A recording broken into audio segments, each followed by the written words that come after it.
Alrighty, well, welcome everyone. Thank you so much for taking time out of your day to come to this training. We are so excited to have you.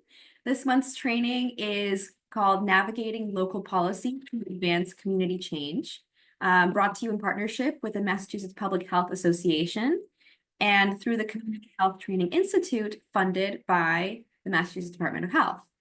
We're really looking forward to bring you this free training, and we hope that you will leave it with the knowledge to increase your effectiveness and impact within the community, and come out feeling more confident in ways to bring your voice into the state level policy space.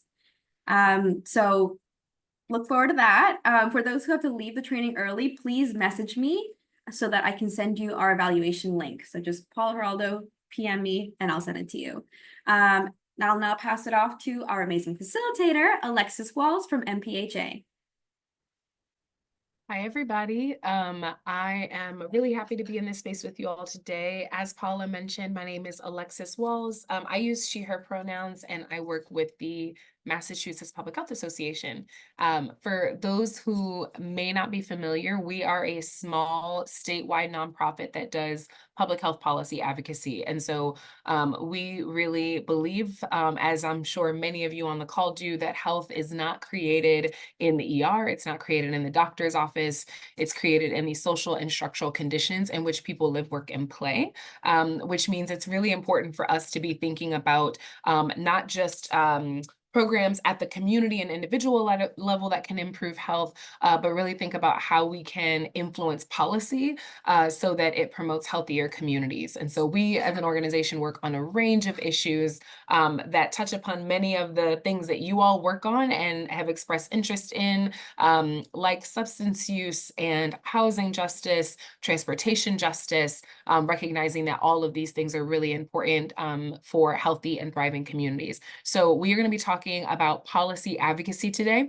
I believe most people on the call are based out of Massachusetts, which is great. We are talking specifically about policy advocacy in Massachusetts. I will say for anyone who maybe is calling in from another part of the country, some of the principles that we discuss along the way are going to be something that really transcends state, and hopefully principles that you might find helpful as well. And for anyone who's like, well, wait a minute, I don't really care all that much about the state level policy. I really want to think about policy at the municipal level.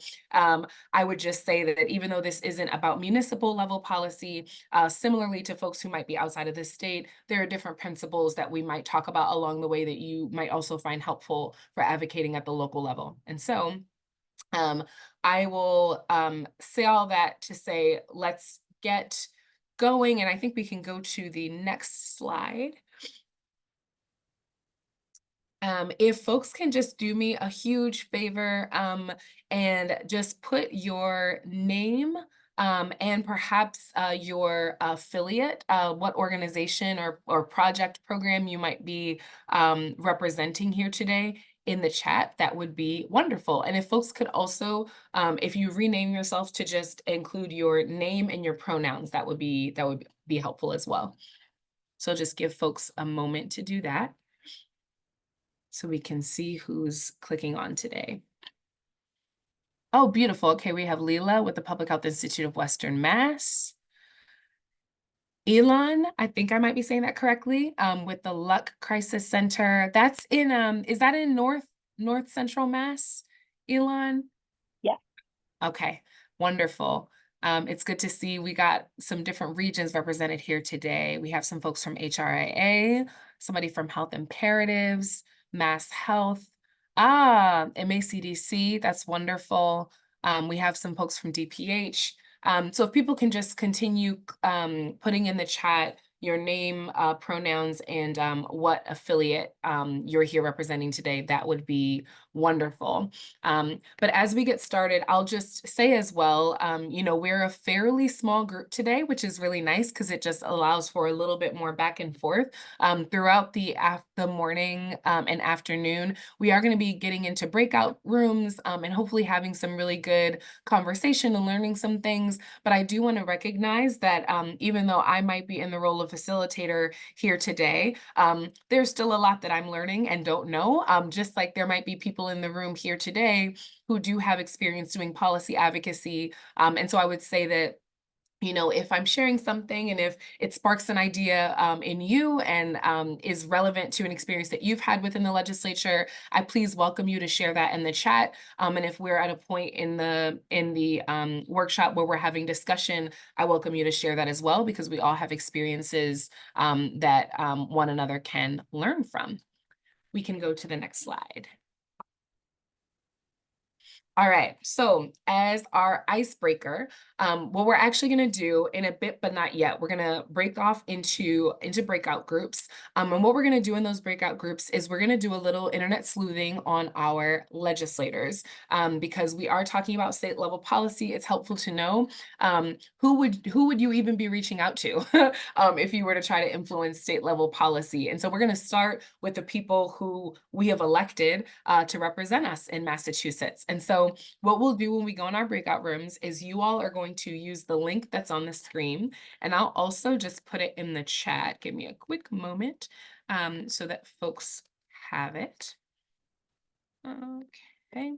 Alrighty, so it's malegislature.gov/findmylegislator. So you all will be clicking on that link in the chat.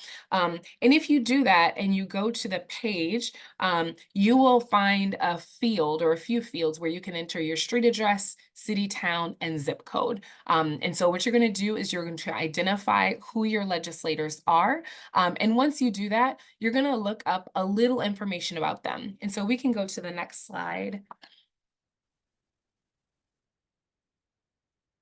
And then the next slide after that. Awesome, thank you. And so when you get to that website, what I want you to do is see if you can answer 2 of the 4 questions that are on the screen. So the 4 questions we have on the screen: what is your legislator's career background? What are 2 bills that they've recently sponsored, which means that they themselves have taken the lead in filing? The 3rd question, are they chair or vice chair of a committee? And the 4th question is, how long have they been in office? So those are the 4 questions. I just want you to pick one of your legislators and then just maybe find information to answer 2 of those 4 questions. So you don't need to do all of them. And I will show you, I'm gonna actually share my screen for a minute and just show you what it might look like to do that research. I'm going to take over screen sharing if that's okay with the HRA crew. Thanks, Victoria. Okay, so I'm going to share my screen for you all for a moment. Can I just see maybe some thumbs up if people do see the screen? See my screen okay? Okay, awesome. So you all should see the screen says Find My Legislator. You see this big map, and then as you scroll down, you will see the opportunity to enter your address. So I'm just gonna put in my address and hope that no one here is interested in coming to find me. I highly doubt it. And then I'm just going to do a quick search. And then you can see 2 of my legislators here, Rep. Mike Connolly and Senator Sal DiDomenico. So I'm just gonna I'll pick my senator, Sal DiDomenico. Ran into him at the State House the other day and learned an interesting thing about his life. And so, yeah, perhaps we'll go with him. Okay, so we're on Sal DiDomenico's page. So the 4 questions again that we have are what is their career background? What are 2 bills they've sponsored? Are they chair or vice chair of a committee? Or how long have they been in office? So let's see. Why don't we first see if it's possible for me to find his career background. So what you'll notice when you are on your laptop is that you'll see these, it'll be either 3 to 4 tabs. So you'll see bills, committees, biography, and district. Now, not all legislators have a biography up here. Sometimes you have to go to their campaign site to find that information about them, but quite a few actually do. And Senator DiDomenico is one of them. So if I click on his biography, I can scroll down and actually learn information about who he is, where he's come from, and how long he's been in office for. And I can see, okay, interesting. Prior to being elected to the state senate, he worked in public service as a city councilor in the city of Everett. And then even before entering state government, he spent 12 years working in the hospitality industry. Interesting, right? So that's a little bit about his career background. So that's how I would find that information on my senator. If I wanted to find information about a bill that he's sponsored, what I would do is I would scroll back to the top. I would go over to the bill tab and click on that. And you should see two options. You should see an option to see sponsored bills and co-sponsored bills. Sponsored bills are bills that your legislator has actually taken the lead in filing. And so those are things that they really care most about. Something that they've co-sponsored might be something that they sign on in support of. So maybe one of their other colleagues has filed that bill and they just say, yep, I support it. I sign on to it. That's co-sponsorship. We're interested in sponsorship for right now, so I'm going to stay on this side of the tab. And you can scroll down and see, okay. Let's see, I'm just wanting to pick one that looks interesting. Okay, this is interesting here. So you can see here that a bill that he filed is actually related to universal school meals. And so the universal school meals, which many of you may be familiar with, is an effort that many food system advocates have been pushing for many years now, and actually did pass, I believe not by bill, but through the budget last session, that makes school meals free for all students. It's not something that students need to register, sign up for anymore. It's not according to income. It's free for all. That is something that it looks like Sal DiDomenico was a lead in the legislature on. That's really interesting. And so that's how I might find information like that about him, what he's sponsored. And then for the last two questions that we have, are they chair or vice chair of a committee? If you scroll over and go to the committees tab, you can see which committees your legislator is a member of, and it says if they're chair or vice chair. So we can see that DiDomenico is chair of the Senate Committee on Bills in the Third Reading, which is a committee that really plays a big role in the legislative process after a bill is passed out of their first committee. It's kind of like one of the final stops before the bill goes to the floor for a vote to see whether it is passed from bill to law.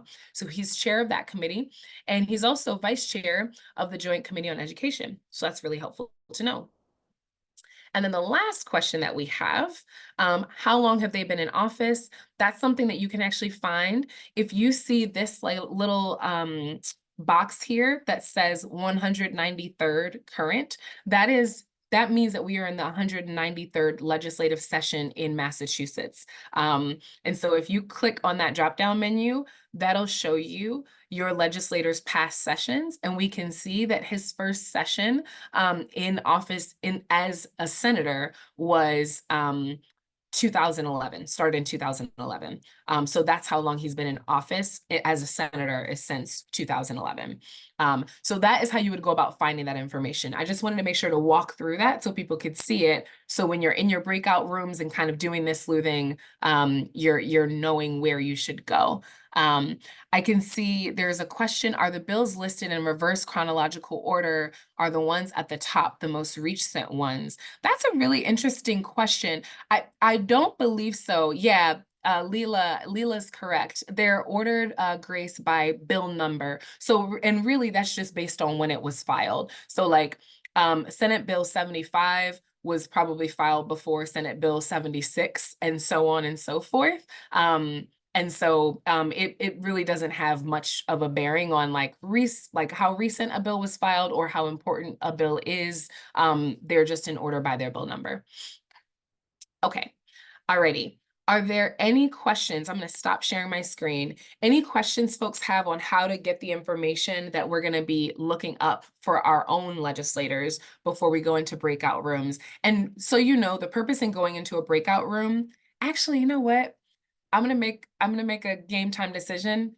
Let's not do the breakout rooms because I don't think it's necessary, and we're a small enough group where I think if people have like a question, they can just kind of shout it out. Why don't we stay in this larger room and then just take some time to do this research on our own? So I'll set a timer for about, maybe we'll do like 8 minutes to start, to just give people an opportunity. Again, you're going to that Find My Legislator page, and you are identifying one of your legislator and answering 2 of those 4 questions about them. And you can pick which 2 questions you want to answer. So why don't we take 8 minutes and go do that internet sleuthing? And if anyone has questions, I am here. So maybe if we can stop sharing screen for a moment, because I'm seeing people start to put things in the chat and also would love to perhaps see faces if people want to share. So I'm seeing in the chat, two folks have started putting things in. Amy says it's interesting that both her representative and senator went to high school in her city, so long connections in the area. Leela said Senator Eldridge has been in office since 2009. Nicole learned that her senator is from her town, which is really interesting. Are there any other things that folks found interesting or surprising? And anybody who is willing to maybe come off of mute and share what you found interesting or surprising?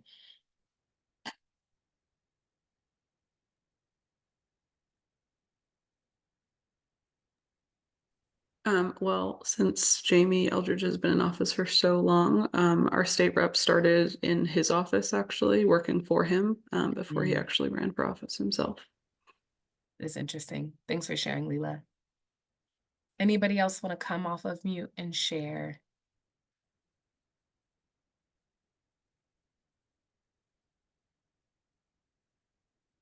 Yeah, I have one.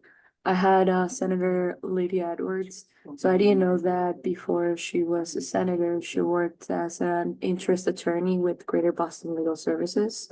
Mm. And I don't know about you guys, but during the pandemic, I heard a lot about Greater Boston Legal Services because of a lot of the evictions happening. So I worked with them and yeah, it's just, wow, I didn't know she worked there.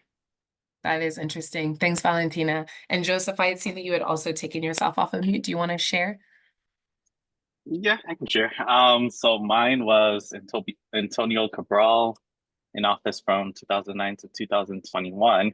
And I think I guess the profession piece kind of like threw me off guard, if that makes sense, or raised a question. Because for him, he's a teacher and a legislator, so I'm wondering like, um, is do senators usually like have like two jobs at the same time, or is it just like showing a past job and like the current job, or I don't know, just clarification? Yeah. So Joseph, to make sure I'm clarifying, you're saying that you see that it says he was a teacher or it says that he teaches currently. Can you, yeah, clarify what you mean? I do believe that most are full-time legislators. And so I mean, I don't mean any harm. I would hope, given all the work that has to be done at the State House, that he also isn't a full-time teacher. So I would imagine that that's probably in the past, but I also wasn't not looking at the text that you had specifically read. So maybe it spoke about him teaching in another type of capacity. Yeah, I guess clarification, it just said teacher slash legislator. So Ah, okay. I see. That is really interesting. Yeah, and Leela, that's a good point that some legislators may lecture or teach a college class. Yes. And that is something that's different than, I think in my mind, when I hear teacher, I'm thinking of like, somebody full-time employed by a, high school or, secondary school system. But yes, that's very true. Actually, one legislator, Rep. Christine Barber, taught a class when I was getting my graduate degree in public health. She taught one of my courses in the evening for half a semester. So I think that's a really great example that that type of thing a legislator may very well do. So thanks for raising that, Joseph, and thanks for offering that perspective, Leela. Alrighty, and then the last thing I'll just note from the chat, Grace said it's interesting to find so many of her interests or priorities align with her senators. And yes, I think that is the hope we have for this activity is, for folks who even have maybe known your legislator for a long time or have interacted with them, that maybe you learn something new that is really helpful for thinking about how you can frame some of your issues so that it resonates a little bit more with your legislator. Or perhaps it kind of breaks down the barrier a little bit and makes it a little less intimidating to approach your legislator because you realize that they're from your town and, or have interests that align. And so maybe there's a lot that you have that you could talk about. So with that being said, I think we can bring our slides up and go to the next part of our meeting.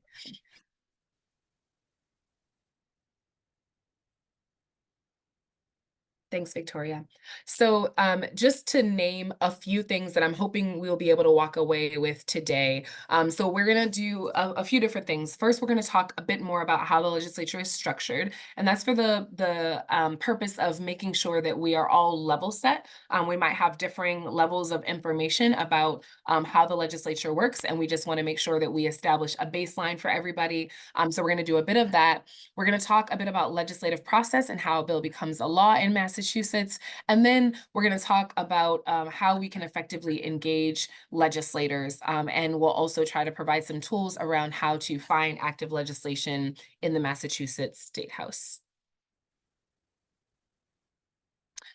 So one of the things that we like to talk about at the Public Health Association is this like framework for strategic advocacy. And it's really basic. We think about strategic advocacy as getting the right information, which is typically the thing that you want to change, to the right person or people at the right time, using the right format or method, and having it come from the right messenger. And so I would say the three things that we're really going to focus on today are: who are the right people when we talk about the legislature?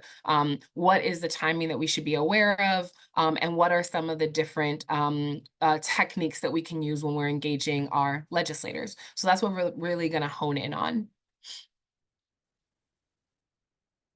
All right.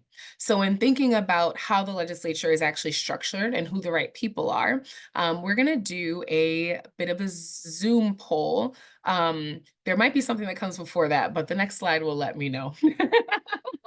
Yes. Okay. So just a couple things to note.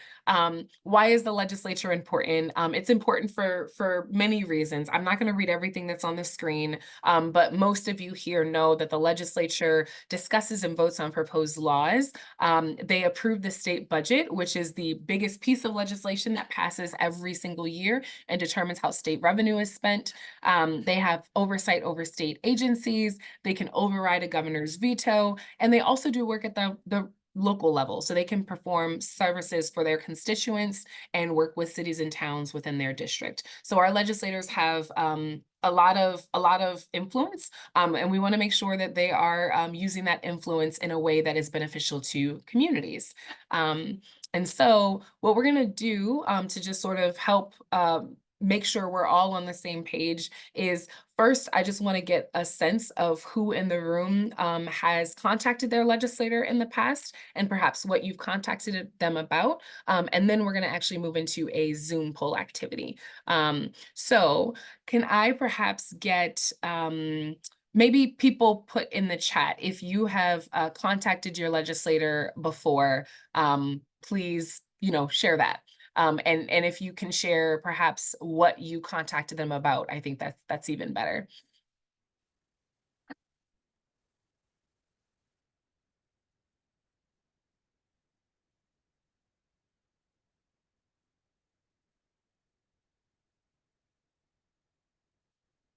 Paula?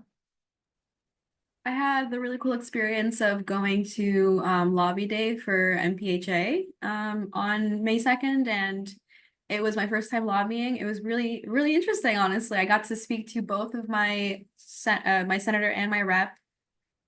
Or like I spoke to the staff of the rep, and I actually spoke to the senator, William Brownsberger. It was really interesting. It was really cool, but intimidating, but they did seem to listen, and I appreciated that.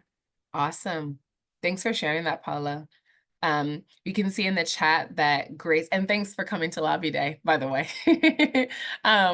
Speaking of Lobby Day, we can see that Grace has contacted her legislator about supporting the Mass Healthy Homes program, which is one of the bills that we were supporting at that event. Joseph says, has never contacted a legislator before and didn't realize until recently the importance of policy or state government. And Joseph, that's awesome, because you are here and you are learning and interested now. And so, yeah, happy to be able to have these conversations today. Leela has contacted a legislator around incarceration education bills, as well as direct support for a few local families around immigration. So that sounds like, Leila, you have experience doing some contact with legislators, not just on state level issues, but also really making use of their ability to support at the local level too, which is great. We've had folks contact legislators about environmental concerns. Ooh, thinking about, yes, environmental justice is really important. Craig has contacted his legislator frequently around issues on substance abuse, community engagement, and sometimes it's confusing and frustrating. Absolutely. We're going to talk a little bit about that, Craig. So yeah, it sounds like people have done some contact with their legislators, and then some maybe don't have as much experience, which is helpful to just have a sense of where people in the room are. So if we can go to our next slide. We are going to do a series of Zoom polls. These are just questions about how the legislature is set up. We understand that some folks might know, some don't. Actually, the people who usually do the best on this are high school students, because they are learning this information in school. So do not feel any pressure at all if you are unsure. We just ask that everybody just sort of like take a risk and give your best guess. So why don't we launch our first Zoom poll question?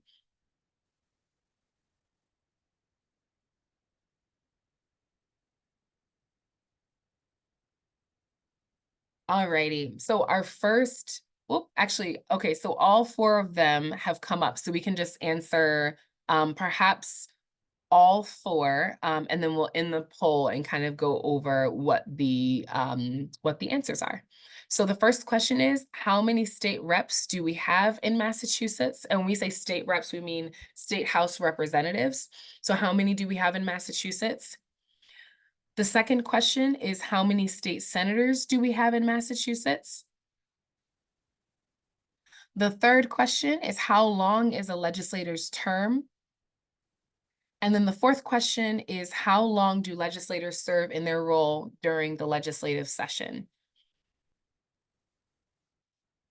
All right. So again, the first is, how many state reps do we have in Massachusetts? The options are 150, 160, 185, or 200.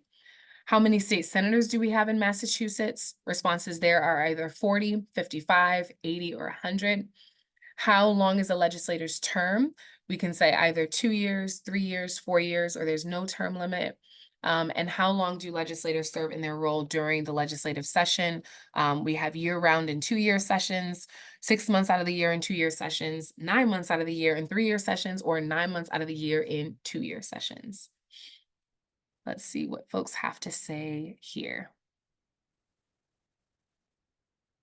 I think we still have maybe just a couple folks to respond, so I'll give maybe 30 more seconds.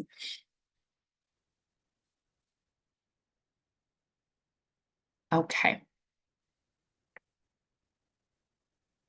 Alrighty. So for the first question, we said, how many state reps do we have in Massachusetts? And the response to that, the majority said 160. And the majority of folks are correct. We have 160 state House representatives in Massachusetts.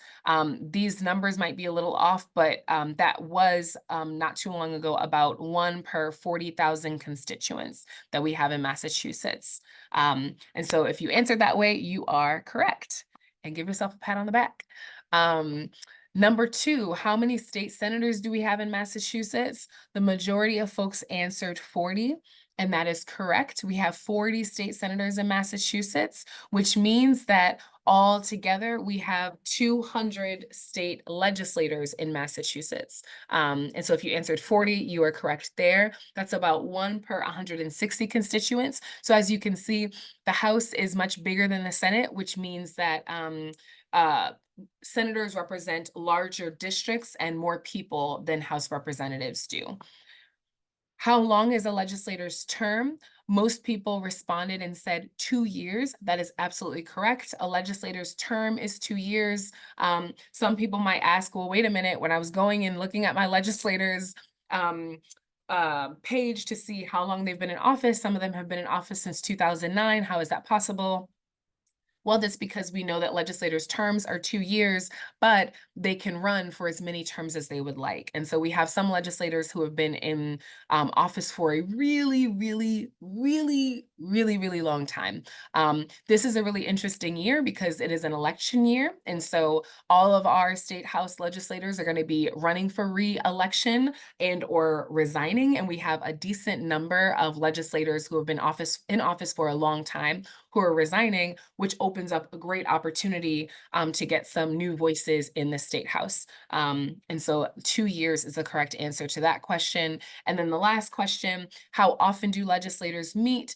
They meet year round in 2-year sessions. It is a little funky because there is kind of the distinction between formal and informal session. But all in all, in Massachusetts, we have access to our legislators year round during the 2-year sessions, which is different from other states, which have much shorter sessions and whose legislators work on a more part-time basis. And so that means something for how often we are communicating and in contact with our legislators in Massachusetts. So we can end that poll. Oh, and I'll share the results. Hadn't realized that I hadn't done that yet. But as you can see, most of these questions, majority of folks are correct. I think the last one is just where we had a little bit more folks kind of leaning towards the 9 months out of the year in 2-year sessions. But great job on that. Are there any questions that people have on this before we move into talking a little bit more about power in the legislature?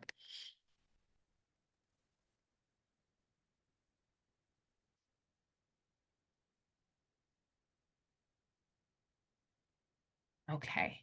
And I say power, but also realizing, yeah, actually, I do think that might be what's up next.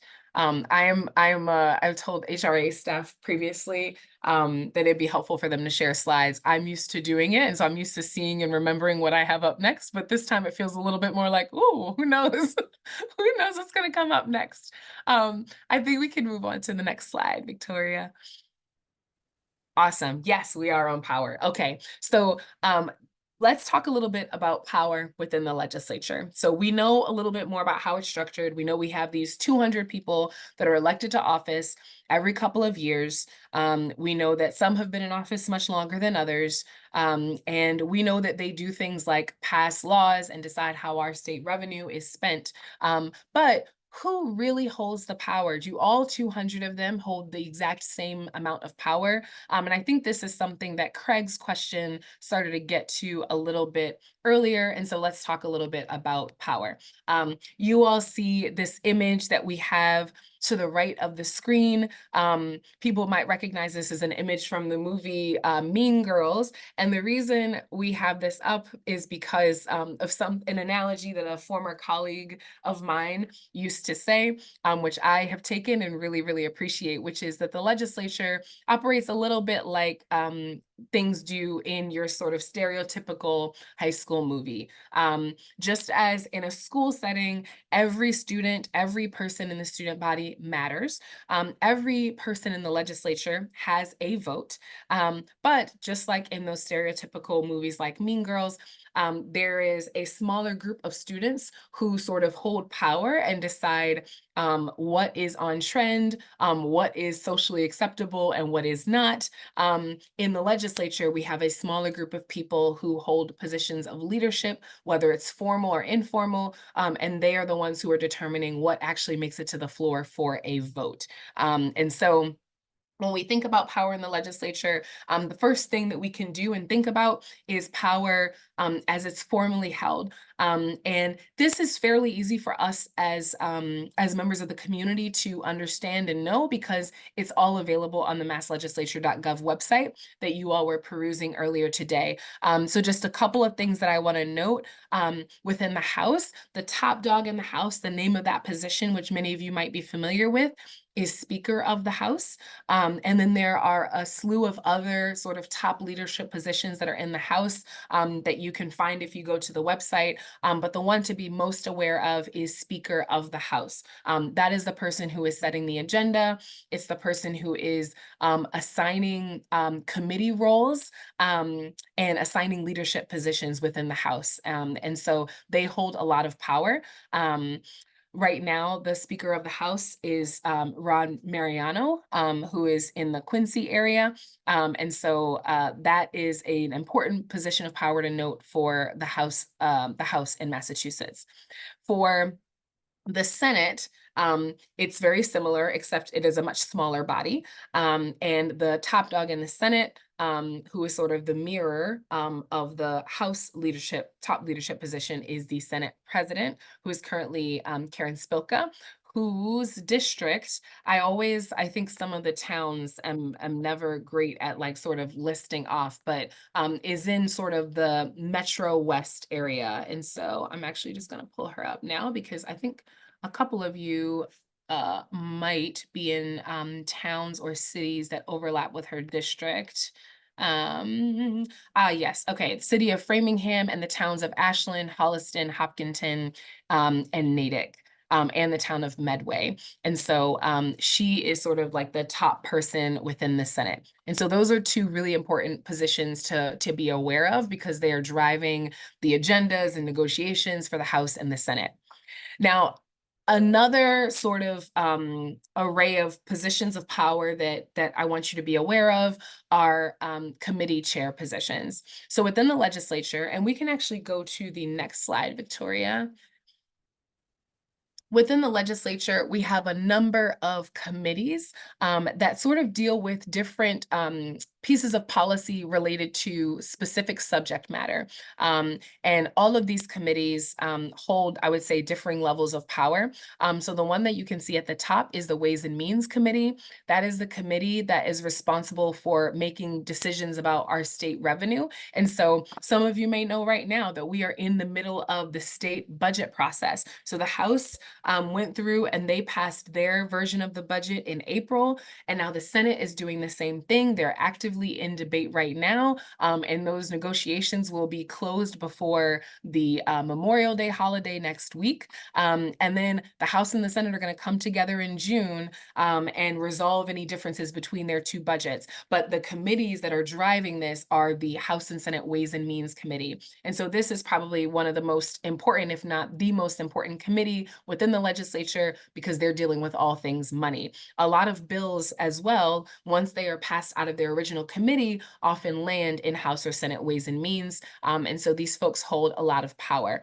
So in addition to knowing the Speaker of the House and Senate President, it's also really helpful to be tuned into who are the chairs of the House and Senate committees on Ways and Means. We have another number of other committees. We have a housing committee, of which I know one person had mentioned that Lydia Edwards, I think it was you, Valentina, is your senator. Senator Edwards is the chair, the Senate chair of the housing committee. We have committees on things like elder affairs, education, public health, transportation. And so we have legislators who lead all of these committees. And these are often the committees that bills sort of first arrive in before they move through the legislative process. And so it's oftentimes, especially in the beginning of the legislative session, we are paying close attention to the original committee that our bill is in, because it's that committee that's going to decide whether it is freed up and can move through the rest of the legislative process. So for example, if I care a great deal about substance use and there's a bill that is in mental health, substance use, and recovery, I am certainly going to make sure that I know who the chairs of those committees are and making sure that our campaign is really touching upon talking points that we know are going to sway the chairs of those committees, and taking action that we know are going to pressure those chairs so that they can move the bill, because they are the ones who have a lot of power to make that decision at that point in the session. So committee chairs are really important to be aware of. One thing I'll also note is that committees, while there are many committees that are fairly stable and have been in place for a long time, sometimes committees are added into the legislature. And so the Joint Committee on Racial Equity, Civil Rights, and Inclusion is a newer committee that was established, and someone correct me if I'm wrong, but I want to say maybe 2 sessions ago or so within the legislature. And so we sometimes add committees, or sometimes we update them or revise them as things sort of progress. So let's say things like emergency preparedness and management. COVID was something that was added to that at the height of the COVID-19 pandemic, because we knew that there were a lot of policies that were being discussed that were specific and relevant to COVID-19. And so just wanted to make a note on committees. And if we can actually go back 1 slide, that would be really helpful. Grace, this is a really good question. I would say committee leaders, one of the things that they're doing is they're reviewing the slew of bills that have been handed over to their committee. So for example, the chairs on the Transportation Committee, you know, there might be a big number of bills. Every single year, there are about total 5,000 to 7,000 bills that are filed, which means, and once those bills are filed, they are handed to the committees that are most relevant to the subject matter of the bill. So for example, one of the issues that our organization leads on is regional transit, and we filed a bill that would ultimately expand access to regional transit. That bill went to the Transportation Committee, but those committee chairs aren't just reviewing our bill, they're reviewing a ton of other bills related to transportation. And so it's them and their staff who are responsible for viewing, for polling and getting the thoughts of other members of the committee on the bills, and then ultimately chairing public hearings on those bills and making decisions on whether or not that bill should move forward in the legislative process. Maybe if they think it should, but they have key questions about it, they might go back to the legislators who filed it to ask questions, to sort of negotiate, to like edit the bill. So sometimes when a bill comes out of committee, it's different than when it was first filed, because those committee chairs and their staff have gone in and made changes that they think are appropriate and are needed before a bill is passed out. So I would say that those are a really big part of their responsibilities. That's a good question. And I would also say that they chime in a lot on conversations related to the subject matter that their committee sort of deals with. And so if there are a lot of conversations around transportation that's happening, they might be ones to ultimately sort of weigh in, or they might be voices that people are especially interested in hearing what they have to say or what they think. And so those are the committee chairs. So those are just sort of thinking about within the legislature, how power is distributed, how power is held. A note for committee chair positions, those are again determined by Speaker of the House and Senate President. They're the ones who are deciding who is ultimately chairing committees. And then another power broker that we like to talk about, that I'm interested in getting your thoughts on, is you, the constituent. We think the constituent as well holds power within the legislature. But I do just sort of want to take a temperature check. I know that a couple folks have chatted about this. Do you all think that this is true? Do you see the constituent as one who actually holds power in the legislative process? And maybe people can feel free to like put in the chat, maybe take yourself off of mute and share. But I do want to spend just a little bit of time on this and here on the constituent as a power broker.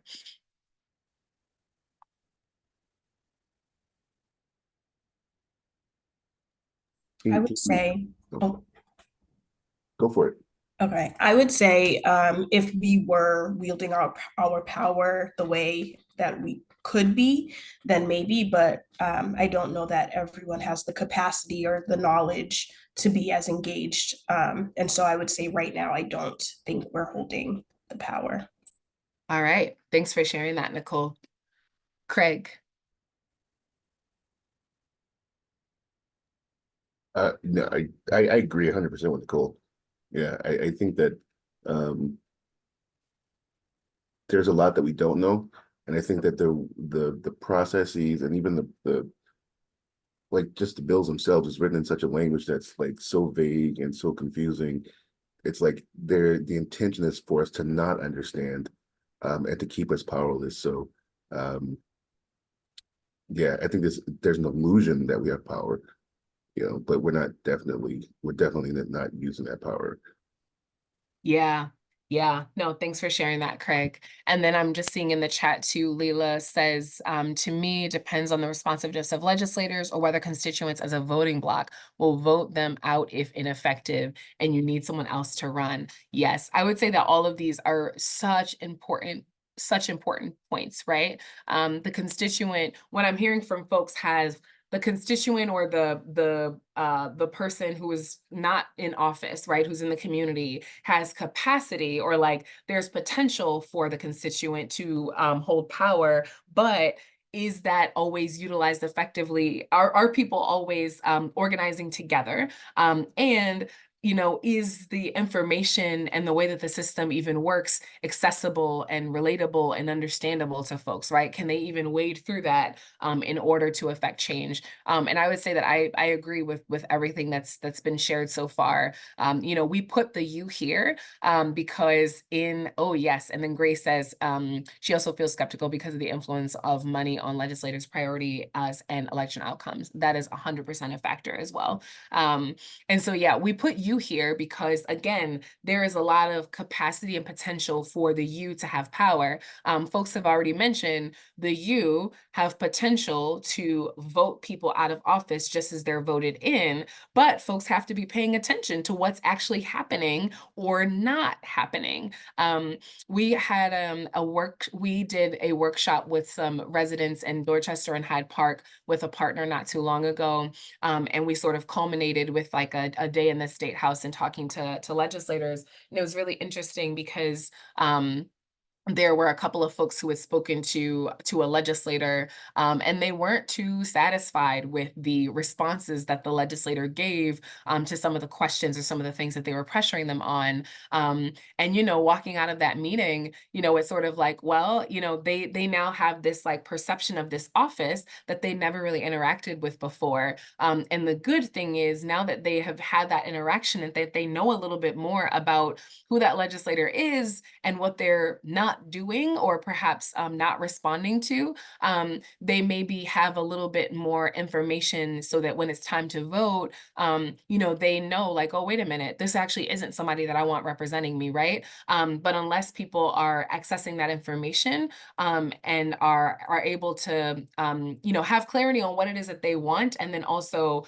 are clearly able to see sort of, how their legislator is moving, it's really hard to know that. And so we do know that people can vote folks in and out of office. And we also know as well that there's expertise that people in community have, whether it's expertise as a community member, or whether it's expertise in whatever area you work in. And so if you work in the area of recovery and you support folks with substance use disorders, that is a very specific expertise and a lens that perhaps someone who previously was a high school history teacher doesn't have and doesn't know. And so they need to hear that perspective. They need to hear that voice. And to the point that many have said, sometimes money and other factors, keep legislators from wanting to listening to the one voice, but that's when we organize. And it's really important, to Nicole's point, to organize together so that it's not just the one voice, because it's not just about persuading. We in public health love data, we love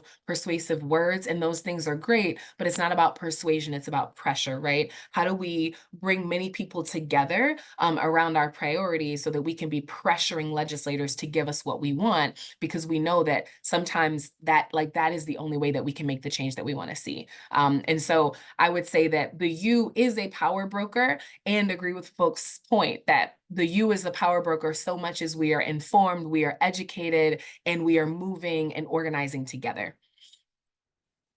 Alrighty. I think we can actually maybe go to one more slide. I think that's just going back to the committee slide.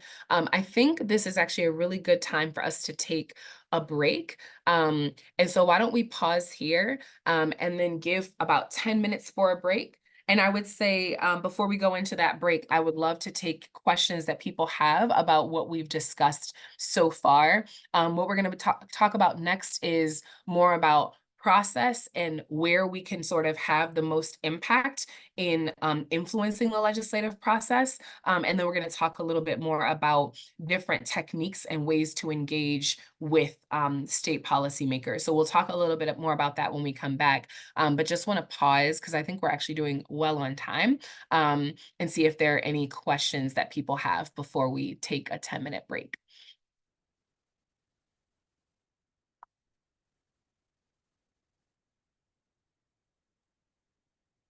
So I'm not really sure how to shape this question.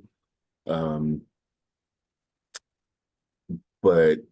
so to use a concrete example, right? Like I don't really follow the news that much, but I see on commercials now that in Massachusetts, legislators are trying to pressure cab drivers and Uber drivers to like be a part of a company or something like that.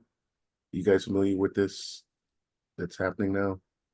I'm not familiar with what you're talking about specifically. I'm familiar on, about gig workers sort of coming together and thinking about, unionizing and making sure that there are better benefits available to workers. So that I'm familiar with. I mean, not super familiar with, but know of that's something that's been talked about. But I don't know if I know specifically what you're referencing, Craig. Okay, all right. It might be a little difficult then to explain, but and it's really more like a more obtuse approach here, right? Like I've heard you say, we have to force them to do things, right? We have to like pressure them into doing these things.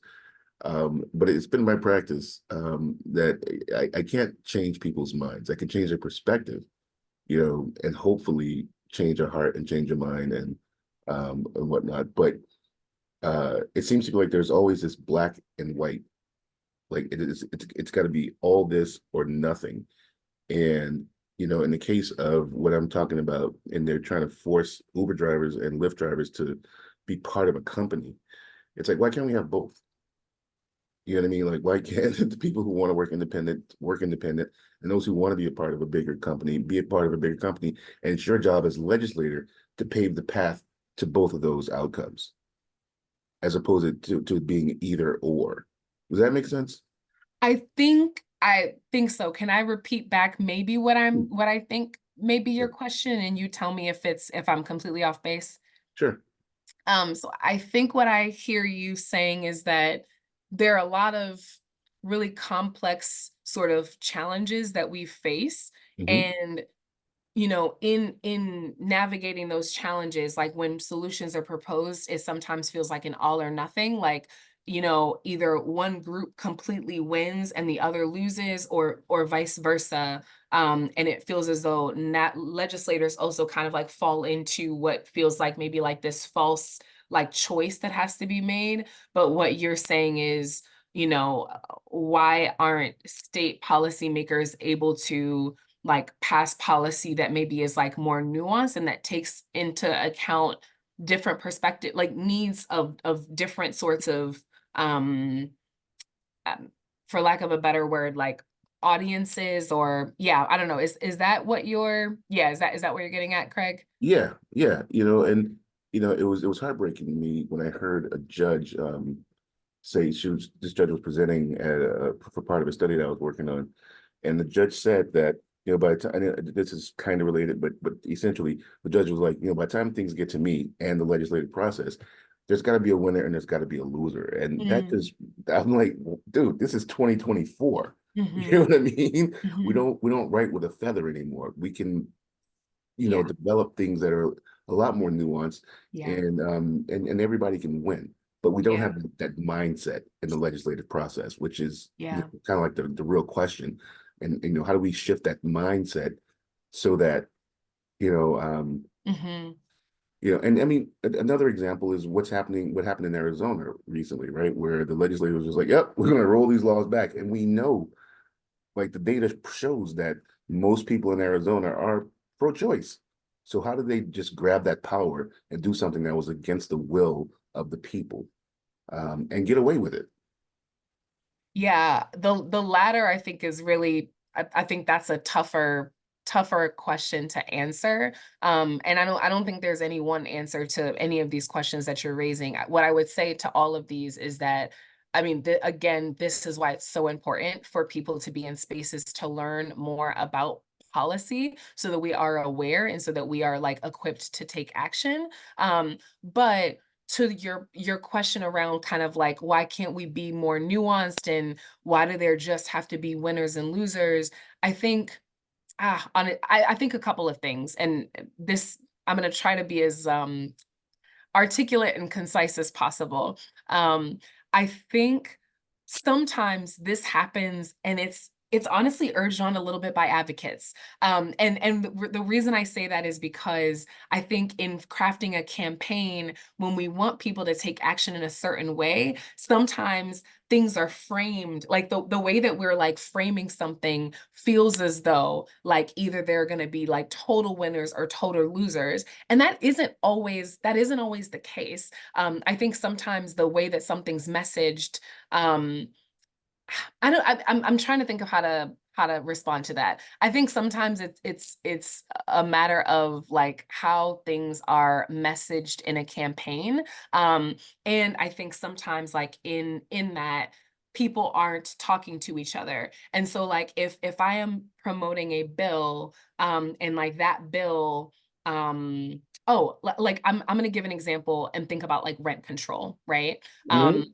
You know, if I am an advocate for rent control and I'm only talking to renters and I'm not at all having any conversation with people like small property owners who could very well be in support of rent control, or owner occupants who could very well be in support of rent control, but Mhm. who, you know, might have some needs that we consider um needs that we can consider addressing through the policy. Like, for example, you know, many of our housing advocates have been doing a really good job of in their push for rent control, not just talking to renters, but looping in property owners as well, because they realize we all want the same thing. Like a Mhm. property, just because somebody owns property, a small property, and might even live in that property, they don't have the same intentions and the same goals as like a big developer might, right? And so like, Right. how do we make sure that we're talking to those different groups so that our policy can work on capping how much we can increase rents,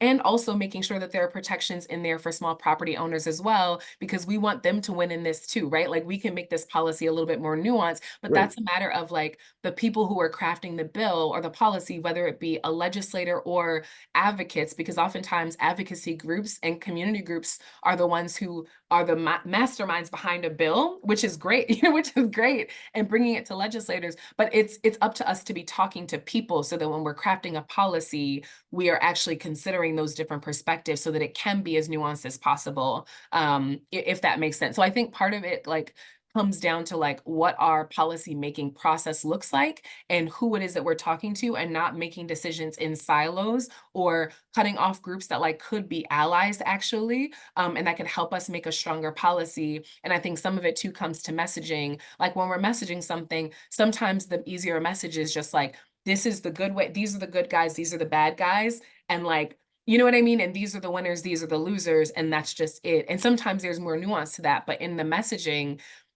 people respond most to like simple, clear, easy to understand messages. And I think it can be a good tactic to like convincing people and like getting people on your side. And sometimes it can also be tough in that like, you know, it makes it seem more black and white and than it actually is. And maybe there are more winners to that policy than we actually are let on to, but it's kind of the simplicity of messaging that kind of cuts us out from that. I don't know if that makes sense. That's like definitely not a that was not concise at all. But I I don't know. appreciate the effort. I Those are my appreciate like. the effort. It was kind of an unfair question because it's so obtuse, and it's it's more of a philosophical Yeah. thing because the the structure is the problem, and Yeah. you know, like we have to address that. So I'm sorry to drop that on you. Oh, no, it's I hope we okay. didn't. I hope we didn't obliterate the break time. No, technically our break scheduled to start at 11:10. So this is, yeah, so it's just still break time. But I think it's a good question. And again, I agree with you. It's a philosophical one. And I think there are many different ways to probably answer it. But I think we can all do better at talking to one another to develop policies that do have more nuance and address not and we think about the unintended consequences, right? Of what it is that we're trying to do so that we have as many winners as possible. And when we especially think about communities that have been excluded from the policymaking process and that have been negatively impacted by policy, really especially making sure that those folks are benefiting and not the losers, right? When we think about the win-win-win, we definitely don't want the losers to be folks that have been on the losing side for years and have, you know, suffered health inequities because of poor policymaking. So yeah, I think it's a good question and one to definitely consider thinking about. I do just want to officially say, please, folks, leave for a break. Let's convene back at 11:20. I will stay in the room though for anybody who does want to keep talking about this or who wants to can talking about this or has another question. I will remain in the room, but just want everyone else to make sure you take a break and we'll come back at 11:20.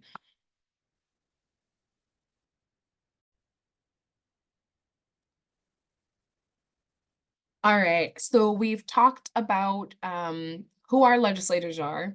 We've learned a little bit about how the legislature is structured, and we've also talked a little bit about power and how power is held in the legislature, and then also the importance of the you, as in the constituent, as in me and you, and others who are not in office but who care really deeply about what it is that communities need, actually organizing together so that we can effectively pressure legislators to give us what it is that we know we want and communities need. And so now we're going to talk a little bit more about the legislative process because we have to know a little bit more about the process in order to know how we can most effectively influence the process. And so actually, we are going to be doing an activity at this point. So what we're going to be doing is actually we can go to the next slide, Victoria. Thank you. So what we're going to be doing, you can ignore the text that says budget. We're not going to be talking about the budget process because that's already almost, we're coming closer to the end of that, thankfully. But what we are going to be doing is we're going to be breaking off into smaller groups and using a Jamboard. We're going to be talking in our groups about how we think the legislative process is structured and how a bill ultimately becomes a law. And so what I'm going to do is I'm going to share my screen really briefly so you all can see the Jamboard that you're gonna have available to you and what you're gonna be doing in your smaller groups. So I'm gonna share my screen. You can see the Jamboard here. So what'll happen is I think we have quite a few Jamboards because we weren't sure how many people would be coming and how many folks would be divided up into groups. But in your smaller groups, what you're going to be doing is just talking about what you actually think the process is. And so to rearrange things, most of you likely know how to use Jamboard, but you're just going to pick something up with your cursor and then shift it to where you think it belongs. And so we're just going to try to rearrange these Post-it notes in the correct order. And then I might pop in and out of groups a little bit if folks need help, but we'll be coming back together and then talking about what the process looks like. You'll see what things you may have gotten right, what things you may have gotten wrong, and then we'll talk a little bit about where advocates can be the most effective. And so I just want to pause to see if there are any questions that people have before we break off. So yeah, no, welcome back, folks. It looks like people were active in their breakout groups, which is really great. What we're gonna do now is just take a look at the process and just sort of see where things land. So actually, you know what, Victoria, we can skip over the graphic slide because I'm gonna do the slide after that first, and then we'll go back to the graphic slide because I think that'll probably be most helpful. Perfect. So this is the process, more or less, that you all sort of rearranged. And so as we look at this, you know, you can kind of compare notes to what you all discussed in your groups. And I saw people kind of rearranging things, and things were looking overall really good. So we know that the first step is that the session actually begins, and the session will always begin on the odd numbered year. And so this session started on January 2023 that we're in right now. The next session, when that starts, will start January 2025. So it always starts on the odd numbered year. So we have the session beginning. And then the first thing that happens is actually bills are drafted and filed. And as I mentioned earlier, it's usually about 5,000 to 7,000 of these that are filed each year, which is a lot of bills. And when this happens, you know, oftentimes people will sort of ask, like, well, who actually files a bill? Like, you know, how does that happen? And to that, I would say it has to be a legislative office that files a bill. So like me as Alexis Walls, a constituent, even if I'm super passionate about something, I cannot myself file a bill. But what often happens is that advocates or constituents can sometimes be the impetus for a bill being filed. And so our organization, when there is something that we work on, like the example I gave of regional transit, we have a coalition that we coordinate around regional transit. We will talk to our coalition, usually starting the summer before the session starts, and start thinking about, okay, did our bill from the year before pass or not? If it did, what are we working on next, if anything? If it didn't, are we refiling it? And like, are we changing it up at all? What's that bill gonna look like? And then what we'll do is we'll approach the legislators that we want to actually file it for us. And then they will work with us to sort of like fine tune the bill. And then they are ultimately the ones that have to file it. Each year there is always a bill filing deadline. And so I believe this past year it was January like 19th or the 20th, sometime around that, in 2023. So there's always a deadline with which a bill needs to be filed if a bill is going to have a hearing. Or if it's going to be guaranteed a hearing. A bill can be filed after the deadline, but there's no guarantee that that bill will then get a public hearing if it's filed after the bill filing deadline. So the session begins, bills are filed. Many of those bills have ideas from advocates, from constituents. Some of those things are passion projects of legislators. And then what happens is that bill support requests are made. What this essentially means, and what it's called within the legislature in Massachusetts, is co-sponsorship.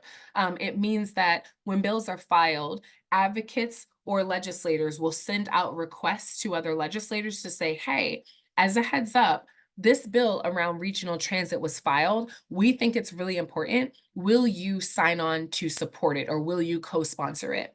Co-sponsorship is not the end all be all. However, it's helpful for two reasons. One, it's helpful because, as mentioned before, there are 5,000 to 7,000 bills that are filed every single year, which means if I'm a legislator, to have somebody reach out to me and flag one of those bills for me is really helpful, because it kind of helps me know where to direct my attention, right? So it can be helpful because it can draw legislators or their staff's attention to bills of interest for you.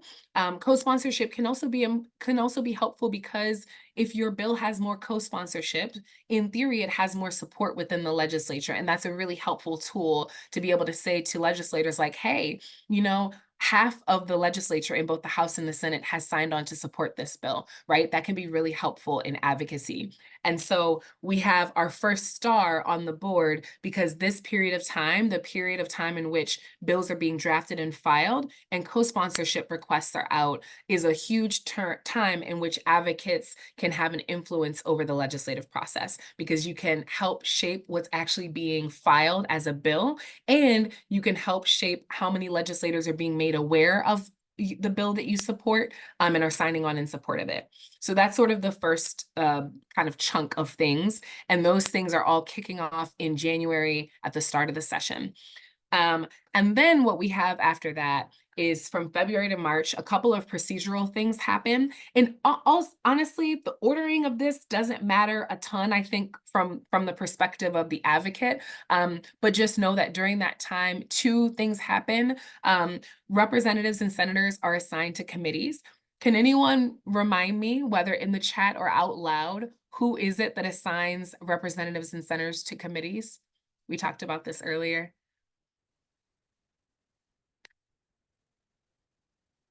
Yes, Grace, absolutely. Leadership of the Senate and House. So our Speaker of the House and our Senate President are the ones that are making those decisions. Thanks, Grace.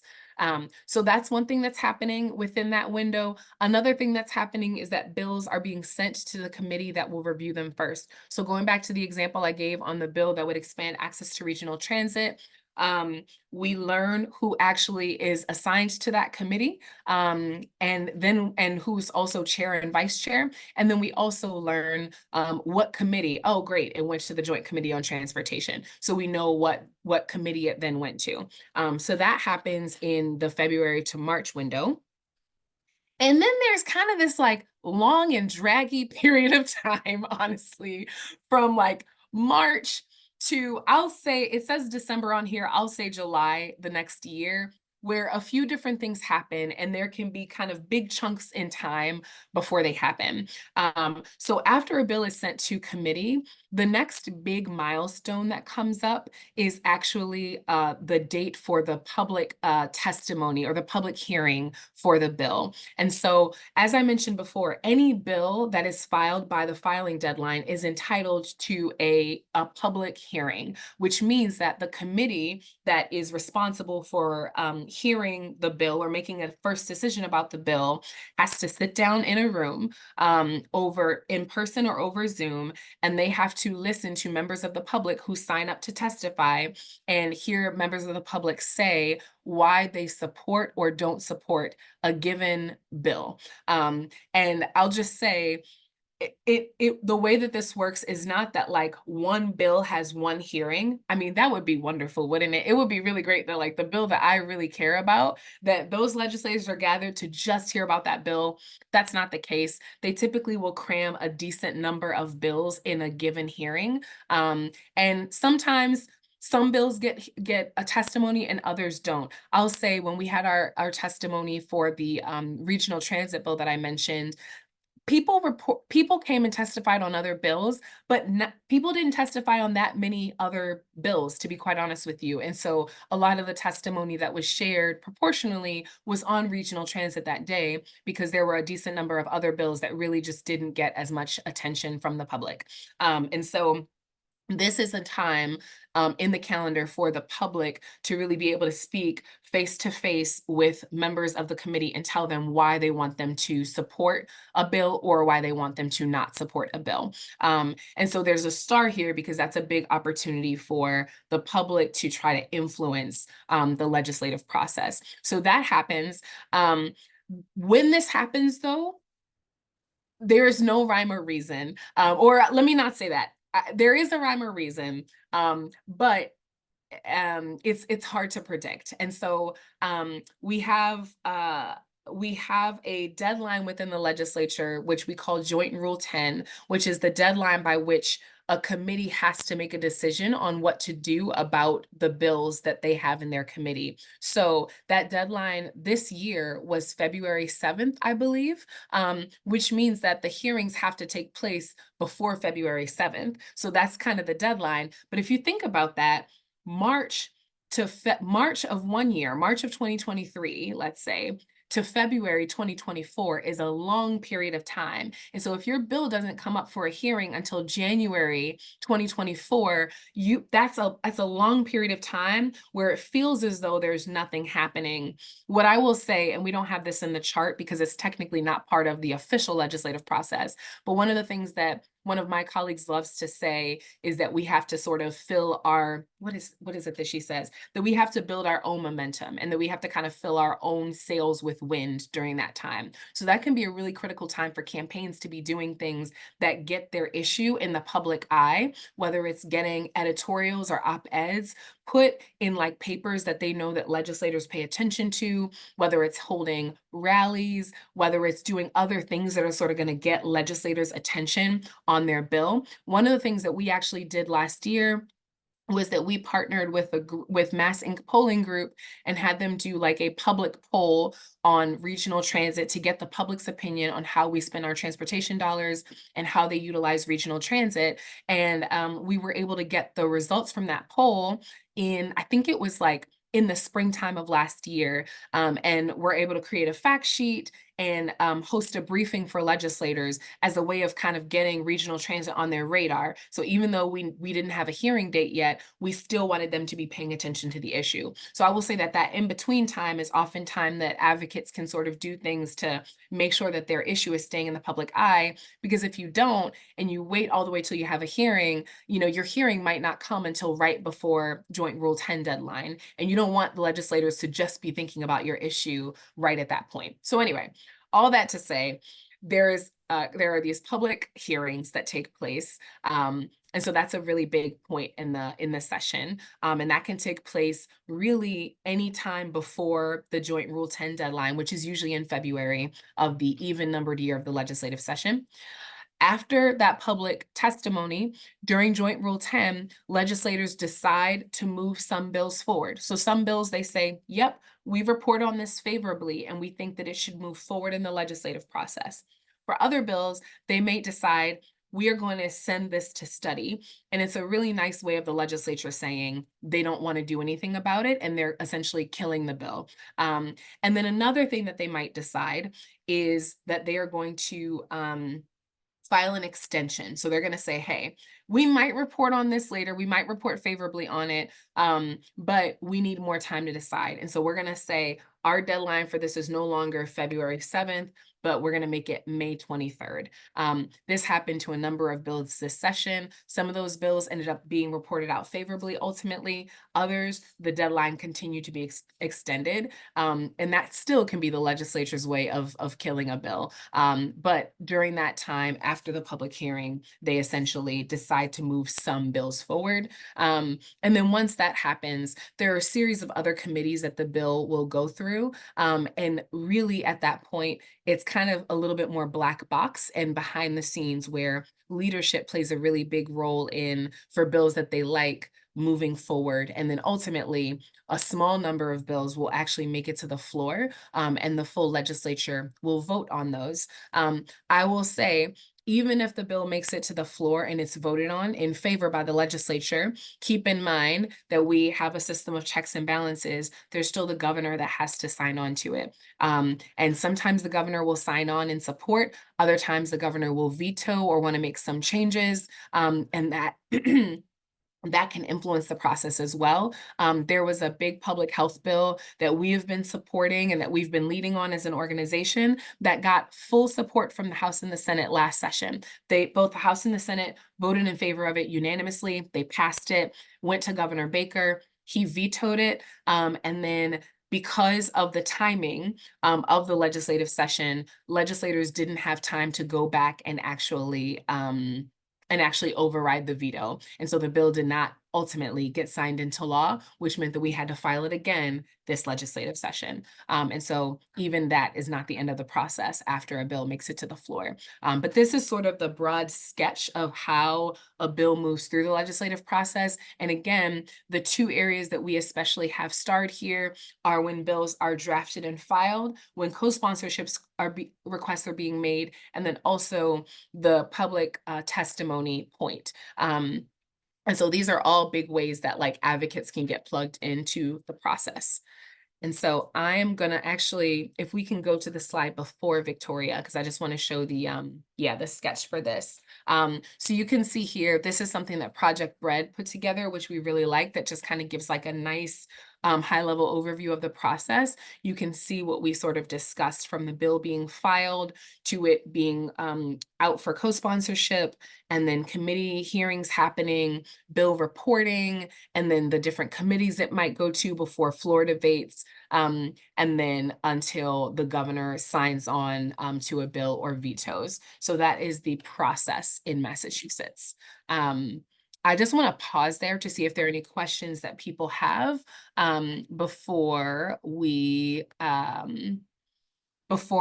actually take a little bit of time to investigate bills ourselves in the Mass Legislature's website. So I just want to pause and see if there are questions that people have.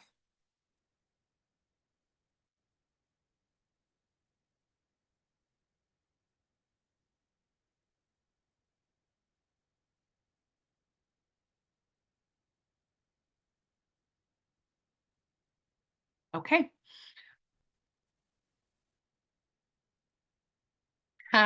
Yeah, Craig, I heard a number recently that I'm not even gonna put it out there because I don't know if it's true or not. What I will say, Craig, way fewer bills. I honestly think probably definitely under 1,000 are passed each year compared to how many are filed. So many fewer. I don't know the exact number though. That's a really good question. Maybe that's something that I can find out. If someone else knows, please feel free to put it in the chat, but I can find that out. And then in the wrap up email that HRIA sends out, can try to include that information. But I will say many, many fewer. And I would imagine it's under 1,000.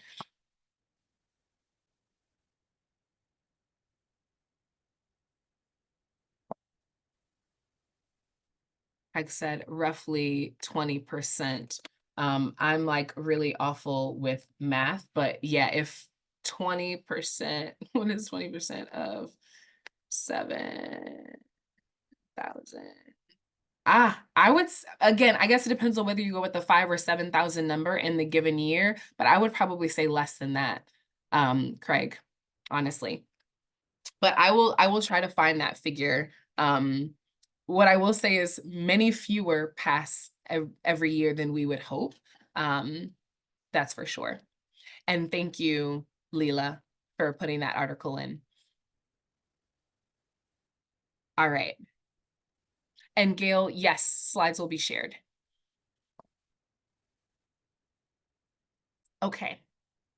So, what we're gonna do next, and we're just gonna take a couple of minutes to do this because I want us to make sure we get into other things, is just make sure that people have the tools that they need to actually look into a bill themselves. And so what I'm gonna do is actually, we're gonna put the link to the masslegislature.gov website in the chat. Again, you all should have this because it's still the same general site you used to find your legislators, but we will put the link in the chat for you as well. So there's the link in the chat. And what we're just going to take a little bit of time to do is actually navigate the masslegislature.gov website to find some key information on a bill. And so what we have for you is a few of you have mentioned in your registration a couple of different sort of issue areas that you're interested in. And so what we did, it sort of aligns a little bit with some of the work that MPHA does. We've identified a few bills that might be of interest. For anybody who did, like Paula, go to the MPHA lobby day, you'll notice that these bills track with what folks were advocating for during Public Health Lobby Day. But I'm going to put this Google Doc in the chat, and it has 3 bills. It has 3 bills, and I'm realizing now that I need to take some of these out. But it has 3 bills that you'll be able to see here. Sorry, let me go back. And then what you're going to be doing is you're going to identify some information on the bill. Now, the one thing that you will see already in this document is the bill number. So don't worry about finding that. But what we're going to ask you to do is to identify 3 things about this bill. And again, you can use the bill number to actually look this information up in the website. But what we want you to be able to do is to name 1 to 2 co-sponsors of the bill, who filed the bill, and what committee the bill is currently in. I realized I botched pasting those in the chat, so I'm going to try that again. So again, what we want you to do is we want you to name 1 to 2 co-sponsors of the bill, what committee the bill is currently in, and then also who filed the bill. So put these questions in the chat. Who filed the bill? 1 to 2 co-sponsors of the bill, and also what committee the bill is currently in. And you all are going to do this by searching the bill that is of most interest to you in the masslegislature.gov's website. So for example, we have three bills here. One is around local public health infrastructure. One is around healthy homes. One is around overdose prevention centers. Pick whichever one you have the most interest in, and using the bill number that you should see listed at the top in the heading for each bill, you're going to take that and you're going to try to answer those three questions. So why don't we take a moment to do that? And if anyone has questions, let me know. But we're going to stay in the main group while we do this and just going to try our hand at navigating the masslegislature.gov website. You'll see, as you could see on the screen that's in front of you, there's a search the legislature sort of like toolbar, and you can put the bill number in that toolbar in order to find it. So why don't we all take a couple minutes to do that?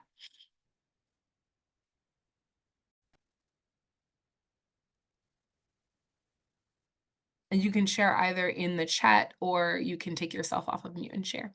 Grace, yeah. So I was looking at the H4 101, an act about accelerating improvements to public health systems. And I had a question because just on that page, there didn't seem to be a presenter listed. It just said the sponsor was the Joint Committee on Public Health, and it said that the status was that it's referred to the House Committee on Ways and Means. But I didn't see a presenter there. So, and when I looked at the co-sponsors list and found the people who were original petitioners, it was just a lot of different folks. So I wasn't sure if everyone introduced that bill or if if I was missing something. Yeah, no, that's a really, really great question. So for this bill, it's an interesting one because it's actually moved through a decent number of committees so far. So it's been reported favorably out of its original committee.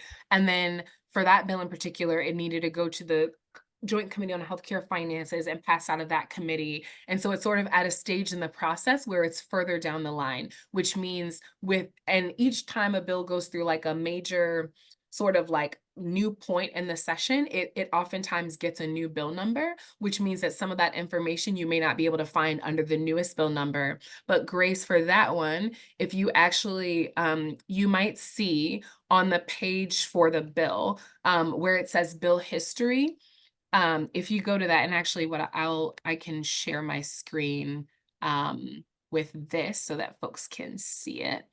So I'm on the page for the bill that Grace just referenced, 4101, the accelerating improvements to local and regional public health systems. So as Grace mentioned, for the sponsor or presenter, it just says Joint Committee on Public Health. But if you go to bill history, you can see that originally it was reported from the Committee on Public Health, and then the new draft number you can click on and find from last year. And if you click on, let's just say the House number for that will actually take you to a version of the bill where you can see who the original sponsors were and who filed it. So in the House, it was filed by Rep. Hannah Kane and Rep. Denise Garlick. So I would say that if you ever come upon a bill that's a little further along in the legislative process, look at the bill history because you might be able to find a past number for that bill. And then through that, you can find who these sponsors were. But that's a really good question, Grace.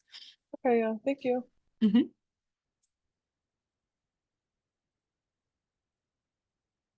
Any other questions, or does anybody else want to share maybe who filed the bill that was of most interest to you, and or what committee the bill is currently in?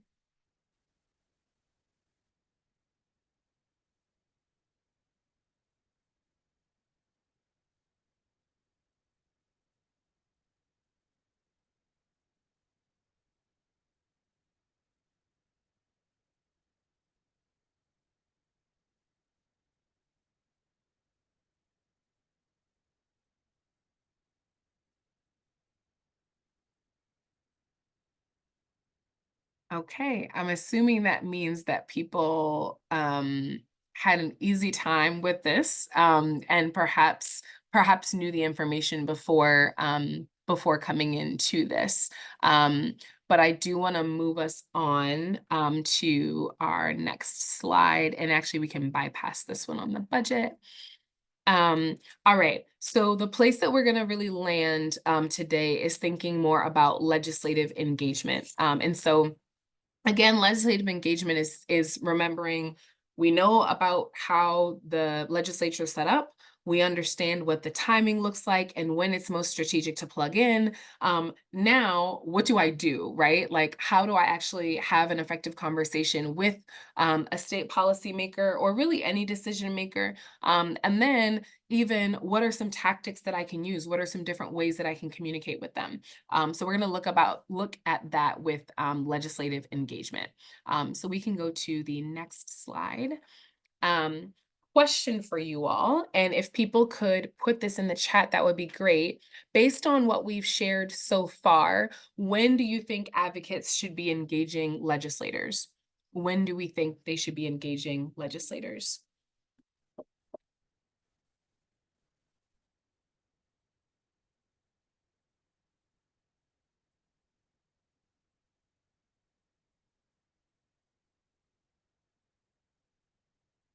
Okay, Grace says during public hearings and at the time of co-sponsorship. Leela, all throughout the session, earlier is helpful. Yes, I would agree with both of those. It's sort of a both and, right? So we know that there are really strategic times that we can be engaging legislators, but really we should always be engaging our legislators because they are very accessible to us throughout the year and throughout the session. And so I don't know about you all, but I like thinking of the example of borrowing sugar from a neighbor, which I don't know if anyone even does anymore, but if there's a neighbor that always says hello to me, right, in the street, and we have already sort of a rapport, we've met before, we've had conversations before, when that neighbor knocks on my door and asks for sugar, I'm going to be much more likely to answer their request or even honestly open my door for them than I would a neighbor who I've never heard from before. And of course, our legislators should be obligated to meet with us because we've elected them into office. But as far as whether or not they listen, they're going to be much more attuned to the voice of somebody that they hear from more frequently than someone who is just reaching out to them at the time when they need something done. And so it's really great to be building our relationships with legislators throughout the session. We can go to our next slide. Alrighty, so we like to talk about a few sort of do's and don'ts when advocating. And actually, Victoria, can we go to our next slide? Because I'm gonna do that one first and kind of get broader and then go more narrow. So there are 3 secret ingredients that we like to talk about at MPHA when we think of having effective conversations with legislators. And that is solutions over problems, stories and data, and a clear ask. When we say solutions over problems, what we mean by that is if we want to be effective in advocating for a specific policy, when we're approaching our legislator, it is great for them to have an understanding of the problem. Going back to the example of regional transit, I 100% want our legislators to know what types of gaps in service exist that, like, prior to the more recent budget years in regional transit authority communities, people often had infrequent service that ran sometimes as far apart as every hour and a half, that folks were unable to commute to work or community college. Sometimes as early as 6 p.m. service would sort of shut down, and that there were some communities where on a Sunday, if you don't have a car or access to a car, then you wouldn't be able to go anywhere because there was no service on a Sunday, right? Making sure that they understand those problems and communicating those clearly is super important. And if there's a specific policy I want that legislator to support, I want to make sure that I'm really emphasizing that policy solution so that their focus isn't just staying on the problem, but it's understanding what they can actually do about the problem and what it is that I want them to do about the problem. And so really want to emphasize solutions over problems. We want to definitely talk about the problem, make sure they have a clear understanding. But when we have a solution that we want to promote, we want to emphasize it. Because guess what?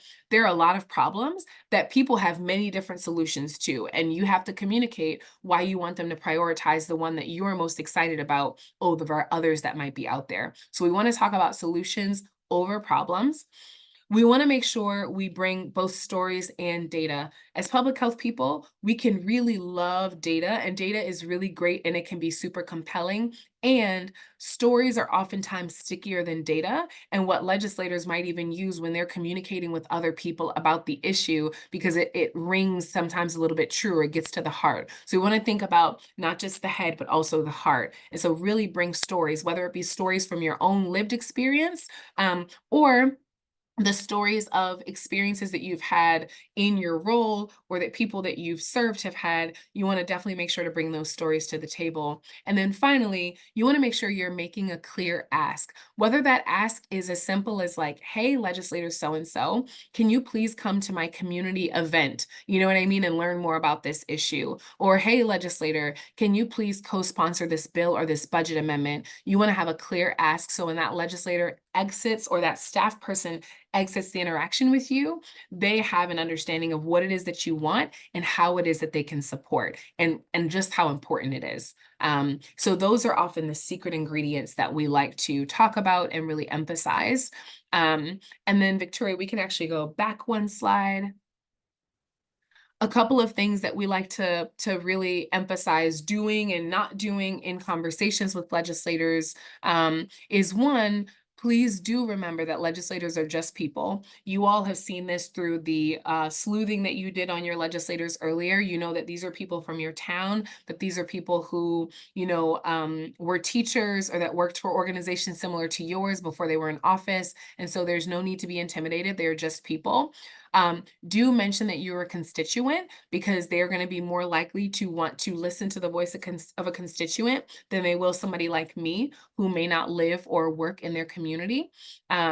Please lead with your experience or expertise. If you are an expert in housing, or if you are an expert in early childhood education, make sure that they know that, right? If you're a parent and you're advocating for an issue that impacts youth or children or other parents, make sure you communicate that expertise and that experience, because all of that matters and gives more weight and credibility to what it is that you're sharing. We want to also make sure that we are making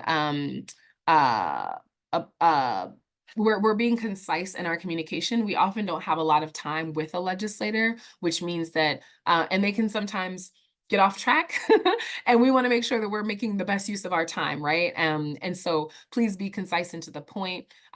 Be prepared to talk with a staff person who works with your elected official, because sometimes it's the staff who are more accessible. Most times it's the staff who are more accessible, and they're the ones who are doing a lot of the research and compiling summaries and memos for legislators. And so they do have a lot of influence and can be incredibly helpful. So building great relationship with staff is important. And sometimes meeting with a staff person over a legislator is better than meeting with the legislator themselves.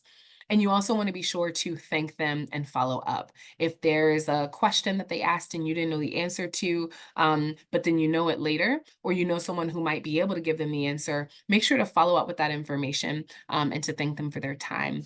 And then a few things to not do, I'll just highlight from this list. Don't assume someone else is contacting your legislator about the issue. You might feel as though, well, everybody knows about this. It's been in the news, right? Everyone in my community is in support of it. And I know that this legislator already supports it because I saw that they voted on it. Don't assume someone else is contacting your legislator, because they may not be. Or even if your legislator has a history of supporting something, for them to continue hearing about it is a good thing, because it reminds them that it's still on the minds of the people in their community. So don't assume someone else is contacting your legislator. Don't be intimidated. There's no need to exaggerate or be dishonest. If you don't know the answer to a question, say that. That's okay. There's no need to make things up or to exaggerate the facts. And then also don't forget your power, especially as we get more effective in organizing in numbers. Through coalitions, there is a lot of power in those numbers. And so don't forget that you might be talking to your one legislator, but that others are talking to their legislators about the same thing and pressuring their legislators on the same thing. And so don't forget your power in that. Alrighty, we can jump ahead just a little bit, perhaps to our Role play slide. Yes, awesome. So what we're gonna do is we are gonna take a few minutes to actually practice this ourselves by using the bills that are in that Google Doc that we shared with you all, that you used to identify information for your Mass legislature.gov search. So I'm gonna put that back in the chat with bill information. So you all have that document. And what you're going to do is you're going to identify one of these bills that perhaps means the most to you. And what you're going to do is just do a simple role play. So we're going to be breaking off into pairs. And in your pairs, one person's going to role play as the legislator, one person's going to role play as the constituent. And when you're role playing as the constituent, we're just going to have you go back to those secret ingredients, right? And just share, what is the solution that you're wanting to promote to legislators, and what's the problem? Why does it matter to you? Thinking about data or stories that you might hold. And then finally, what's your clear ask? And let's just say, for the sake of an ask at this point in the session, that the ask is that they weigh in with leadership and ask them to pass blank bill. So ask them to pass the Mass Healthy Homes bill, or the Overdose Prevention Center bill, or the local public health bill. And so that is what you're going to be doing in your pairs, taking that bill information, kind of crafting a quick story, and then role playing as constituent and legislator. And Victoria has put those 3 sort of questions in the chat that can guide you. And you have the bill information document as well. Can I see if anyone has any questions about what it is that we're about to do? I think we've had quite a few folks that have had to click off, so there aren't many more of us left. But if we can just break off into pairs or maybe small groups, whatever makes most sense with the numbers, Victoria. And again, if there are any questions that folks have before we break off, please ask. I think we'll probably spend about 10 to 15 minutes in our pairs. And I'll probably stop us first at 10. Yeah, Grace. So sorry if I missed this, but if you're role playing and you're the legislator, what do you think, or what is your role beyond sort of listening to someone's attempt to, advocate? Yeah, I mean, honestly, it's funny when doing this in person, people get really cheeky, you know what I mean? With sort of like shaking hands and, but I think just active listening, honestly, for our purposes today, active listening is fine. And I think maybe even giving your partner feedback. So as you're listening actively, before you all switch, if you even just give quick feedback that you might have for their partner, and sort of how they talked about the issue, I think that would be helpful. And I'll also just say for folks, we gave those 3 bills as an example so that people can look to it, because we were thinking about the different issues that we saw people caring about based on your registration. But if you are really already engaged in the legislative process and there's another bill that you really like and that you want to practice using, that's okay too. Don't feel married to these 3, but we wanted to give you all a starting point. Are there any other questions?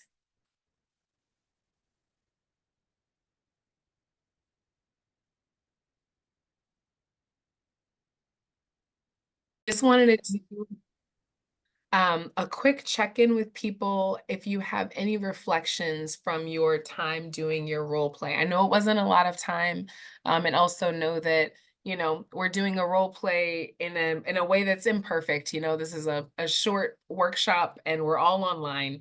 But yes, how did this go for folks? What are any reflections that you have? Grace, I see your hand up.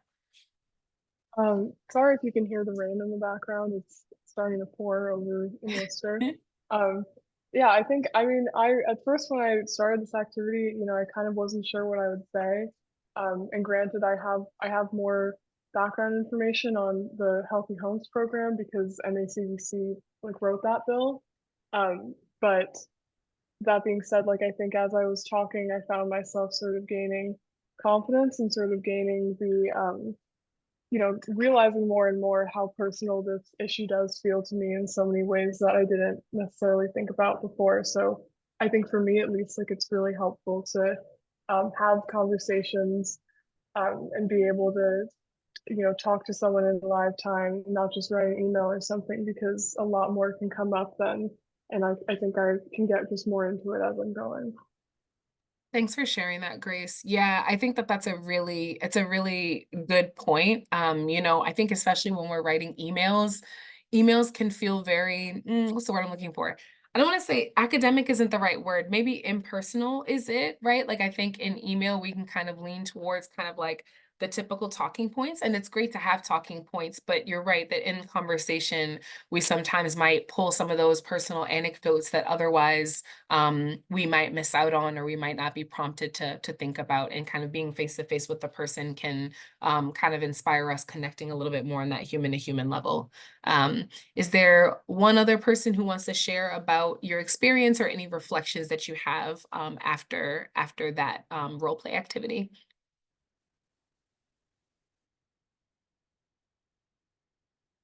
Yeah, Joseph. I can go. So I'd say like one reflection I've had, I was working with Gail and we were kind of talking about like the balance of data and stories. I think like one thing I didn't have, or one thing that kind of like crossed my mind was like thinking about a specific project for myself, and it's focused on like folks who are experiencing homelessness and being, I guess, like targeted by city policies, which like are constantly evicting them from like wherever they are. Um, so I'd say like one of our coalitions is drafting like this big old report or letter asking the city to kind of reverse that policy. And I think one of the things we have is like we have a lot of personal stories. As far as like the data, that's something we don't have too much of. Because one thing we've been struggling to find or like noticing is that like there isn't a lot of data on like the outcomes of the folks who have been evicted from like their small encampment, and like what happens to them afterwards and all that stuff. So yeah, I think like that balance is definitely super interesting, and um not really sure where I can find like more numbers, if that makes sense. If you Yeah, have any suggestions. it does make, it totally does make sense. It kind of, it brings to mind two thoughts, at least for me, and I don't know if anyone else has thoughts, because yeah, I see Grace with the hand up. But I think Joseph, one, I think that is I think sometimes a next step is collecting the data, right? And so maybe it's even like, hey, these are the stories that we have. Like we literally know this is happening, and yet nobody's measuring it. You know what I mean? And so if the data isn't out there, you know what I mean? Maybe it's a next step to ask people who have the resources or the ability to pass policies to actually go about collecting the data.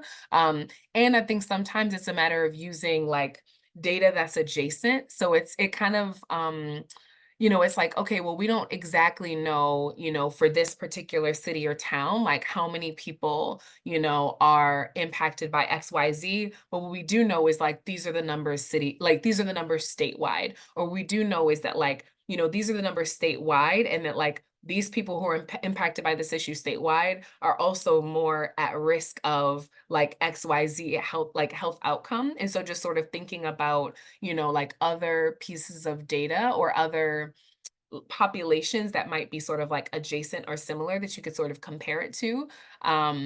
Yeah, so I think that all of that, like those things could be helpful. But I see Grace's hand up, and then I know Leela just asked the question about geography. And I think I'll just say this is also the importance of talking to each other, right? Because you might learn from somebody else what source of data might already be in existence out there. If I may just, I feel like I agree with Alexis's point about, maybe the next step might be trying to collect data. But also I've done some work with some research with unhoused folks in Worcester, and at least what I've learned from that is that like, no matter what, to an extent, it's going to be really difficult / kind of impossible to collect some kinds of data about unhoused folks, especially because of, when you have a city like Worcester and like the area that you're speaking about, where you have this policy of, sweeping encampments and creating this constant on the move experience for unhoused folks, then it's kind of hard to keep track of people, and that might not be what they want either. So I think, but what I think you can do about that is say that, hey, like there isn't this quantitative data, and that maybe is a problem, or maybe that's that's something to focus on. Like, why don't we have data on these people? Why are we not paying more attention to how they're doing after we sweep their encampment? Is it that the city just doesn't seem to care? Is it that they have policies that ignore and make invisible the realities of these people's experiences? Like that, I think in some ways it's data can add a lot to stories, but I also feel like at the same time, like the lack of data can be just as powerful, and just as important to point out in these conversations, because at the end of the day, like the lack of data is an intentional reflection of how the city cares about or doesn't care about this population. So if you're framing it that way, I think that could also be really, really powerful in your advocacy. That's really good, Grace. That's super, super helpful. At least I'm in listening and I see Joseph nodding. I think that's really good. And just wanted to uplift to what Leela put in the chat, which is a great point of you can turn stories to quantitative data if other options aren't helpful. So you can also take the stories that you're hearing and kind of like use that to create data in and of itself. I think that's a really great point. And then another thing that I'll just add in kind of like hearing what's been raised so far is thinking about what, like, the need is there, right? Because you see it with your eyes and you hear the story. So the need is there. And there are organizations and groups that are putting resources, including time, into serving people because of the need. And so another source of data can also be our organization has spent X amount of money helping folks with, right? Like providing these resources or connecting folks, or, you know what I mean? Making sure that they're okay, whatever sort of resource you're providing. But I think like even kind of looking within like, okay, the hub in New Bedford, whether it's like the CEDC, you know what I mean? Like, I don't know what the different groups are that you collaborate with, but thinking about your organization and organizations that you partner with and how many resources you all are pooling towards addressing an issue also is part of telling a story too. So yeah.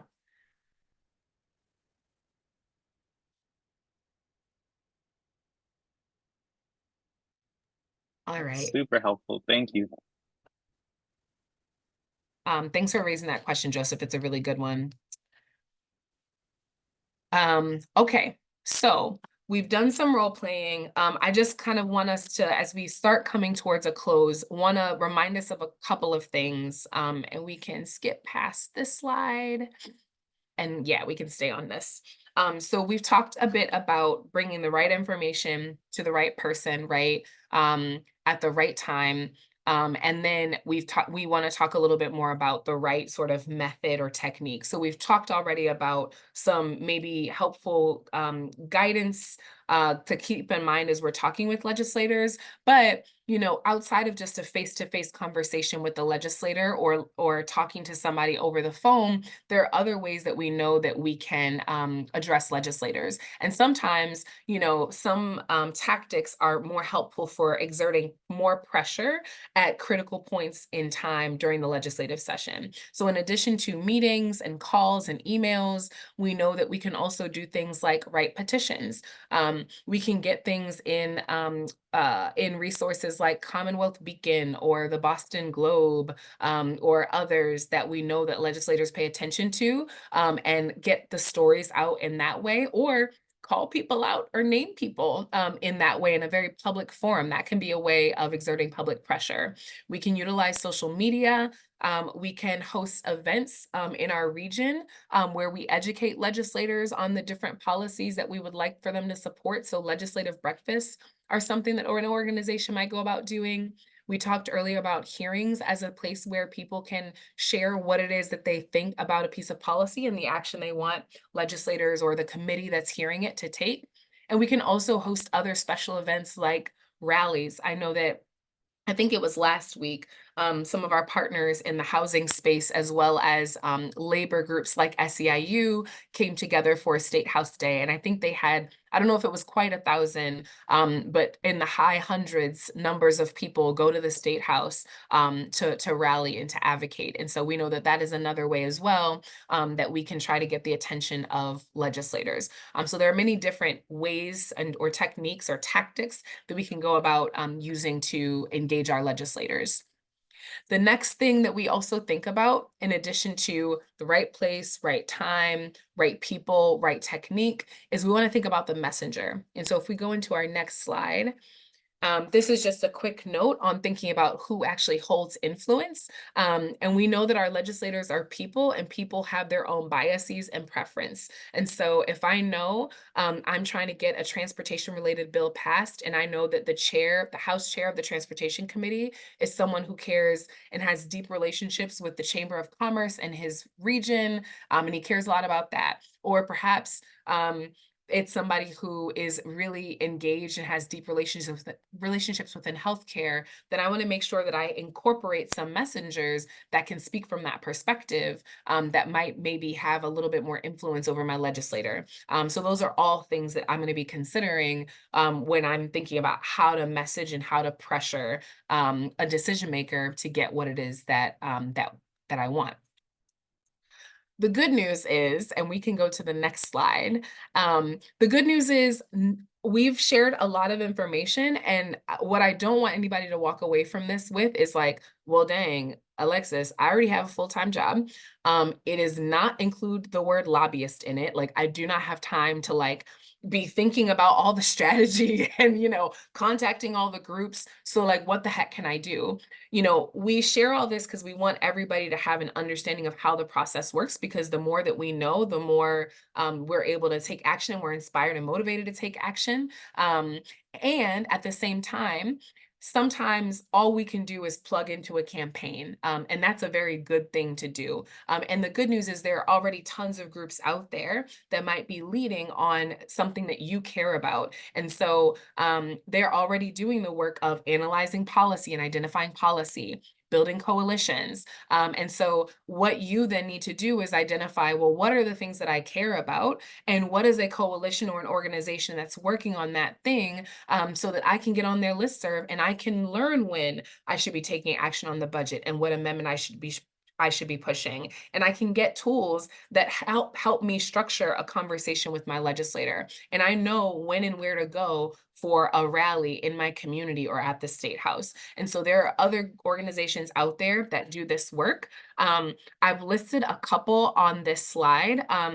One for local public health infrastructure. My organization, the Mass Public Health Association, we convene the Safe 2.0 Coalition. So if you're interested in that work, then we are certainly someone that you can get in touch with, get on our listserv. We've listed the Mass for Overdose Prevention Centers, which is a coalition that's trying to get a bill around overdose prevention centers passed this session.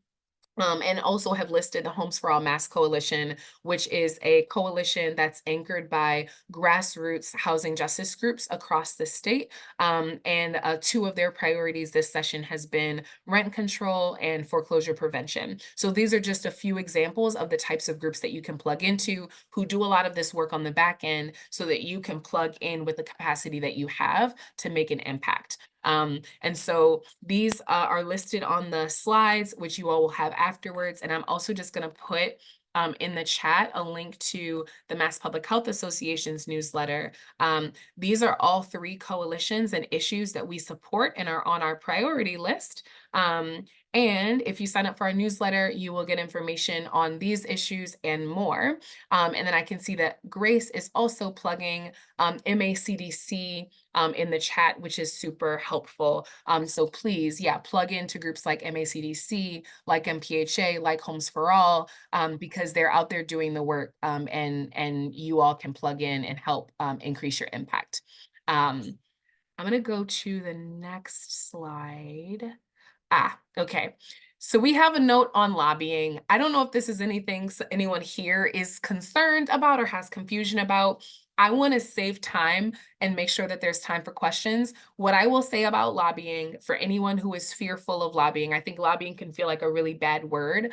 The question is never, can I lobby, but rather, when can I lobby? Because we are all constituents and therefore we all can lobby and should lobby. It's just a matter of, do I lobby? And by lobby, I mean, do I get in contact with a legislator or decision maker and ask them to take specific policy action?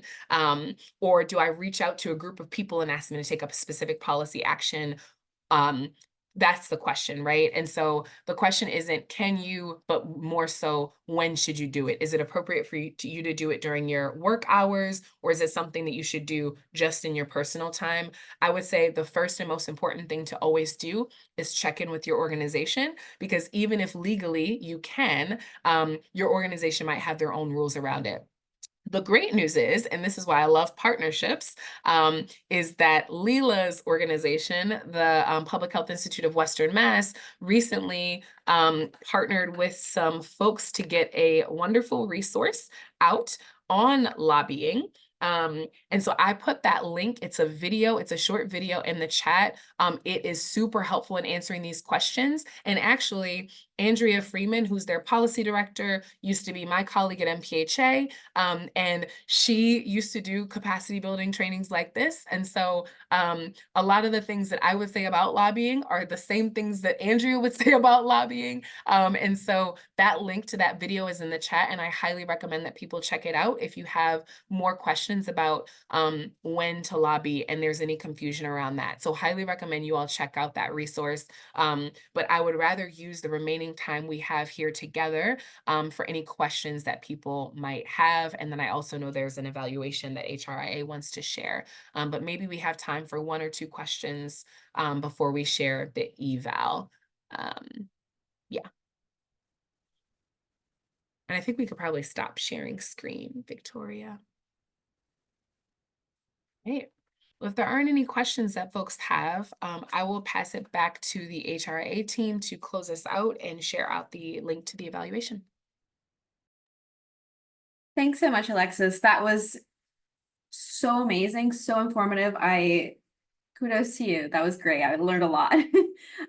So we've come to the end of this training.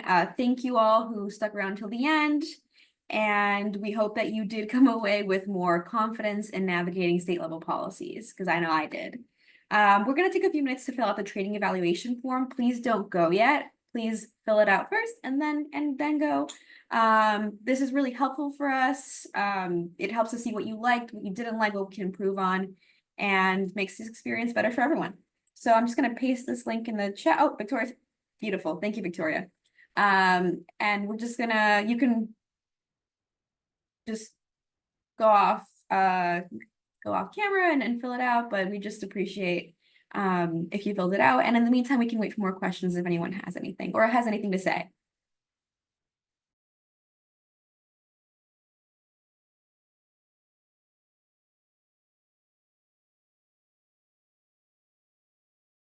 Alexis, I know one thing that really confused me when I worked at the CDC, and as a government employee, I was very much, warned against lobbying, but I wasn't sure how that applied in everyday cases, could I go to lobby day back then or things like that? I never was sure about it. Yeah, so one thing to note is that if your position is fully 100% state or federally funded, you should not lobby. It's a conflict of interest. So in that type of role, if you're 100% state or federally funded, you cannot lobby with your professional hat on. But again, I would say always with your personal constituent hat on, you can absolutely lobby. And so just to give a couple of examples of what that might look like, maybe if I know my position is 100% funded by a federal grant, let's say, or let's say my boss simply tells me sorry, our organization doesn't do this and I don't want you to do this in your role, then what I would do is, let's say during lunchtime, right, I might use my personal phone number or my personal email address to reach out to my legislator or or to participate in an action. Let's say, yeah, maybe during my lunch hour, I'm gonna run out if I'm close enough to the State House, or maybe take time off to participate in something like that. Or if there's something that's happening in the evening when I'm no longer working, again, kind of using my personal time and using my personal email address and my personal phone number. So nothing that's can be tied back to you work-wise you would use. But all of those things are allowed because again, you are a constituent. And so you can take action as a constituent, even if you cannot lobby with your professional hat on for funding reasons or other reasons. Yeah. So I don't know if that answers your question, Paula. Yeah, that really like, I always knew there was a line, but I didn't know how to, properly navigate it. So thank you. I appreciate that. Absolutely.